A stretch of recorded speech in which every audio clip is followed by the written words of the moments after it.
ನಾನೇ ನೋಡ್ದೆ ಪಾರು. ಒಳ್ಳೆ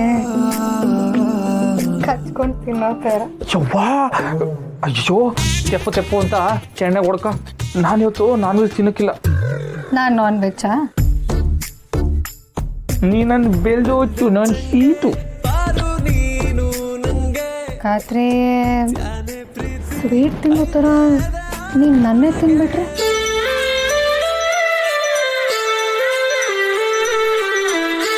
ಹಂಗಲ್ಲ ಬೇಡ ಪಾರು. ನನಗೆ ಹಂಗಲ್ಲ ಯಾರು ಕಿತ್ಕೊಂಬತ್ತೈತೆ. ಯಾಕೆ? ಭಯ ಅದಕ್ಕೆ. ಓ, ನಾನೇನಕ್ಕೇನೋ ಮಾಡ್ಬಿಡ್ತೀನಿ ಅಂತ ಭಯನಾ? ಅಷ್ಟು ಭಯ ಇದ್ರು ನಿನ್ನ ಕಣ್ಗಳು ನನ್ನೇ ನೋಡ್ತಿದೆ. ಈ ಕೋಣೆಲಿ ಇನ್ಯಾರವ್ರೆ ನೋಡಕ್ಕೆ? ಬಾಗ್ಲು ಕಿಟಕಿ ನೋಡನೆ. Punching dialogue. ಆಯ್ತು, ಸುಮ್ಮನೆ ನಿತ್ಕೊ. ಪಾಪ ಅವರೆಲ್ಲ ನಾವಿಬ್ರು ಸೇರ್ಲಿ ಅಂತ ಇಷ್ಟೆಲ್ಲ ಮಾಡಿ ಹೋಗಿದ್ದಾರೆ. ಅದೇ ಅಲ್ವಾ ಈಗ ಪದ್ಧತಿ ಆಗಿರೋದು. ನೋಡ್ಪಾರು ಹೆಂಗ್ ಅಲಂಕಾರ ಮಾಡವ್ರೆ ಅಂತವಾ. ಅದಕ್ಕೆ ನಮ್ಮನ್ನ ಹೊರಡೆ ಕಳಿಸಿ ಇವ್ರನ್ನ ಅರ್ಕ ಮಾಡಿರೋದು. ಪಾಪ ಎಷ್ಟು ಕಷ್ಟಪಟ್ಟು ಮಾಡಿದ್ದಾರೆ. ಅದೇ ಅಲ್ವಾ ನಮಗ್ ಕಷ್ಟ ಆಯ್ತಿರೋದು. ಹೋಗ್ ಮಾವ ನೀನು. ಸರಿ ನಾ ಹೋಯ್ತೀನಿ. ಎಲ್ಲಿಗೆ ಹೋಗ್ತಿದ್ಯಾ?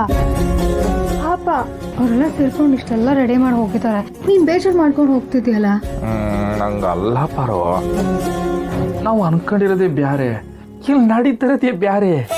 ಮಾವ, ಜೀವನ ನಾವು ಬೇಡ ಅಂದಾಗ ಕೊಡೋದು ಜಾಸ್ತಿ, ಬೇಕು ಅಂದಾಗ ಕಾಡ್ಸೋದು ಜಾಸ್ತಿ. ಸೊ ಯಾವ ಟೈಮಲ್ಲಿ ಏನಾಗಬೇಕೋ ಅದು ಹಾಗೆ ಆಗುತ್ತೆ. ತಪ್ಸಕ್ಕೆ ನಾವು ಯಾರೂ ಅಲ್ಲ. ಹಂಗಂತೀಯ?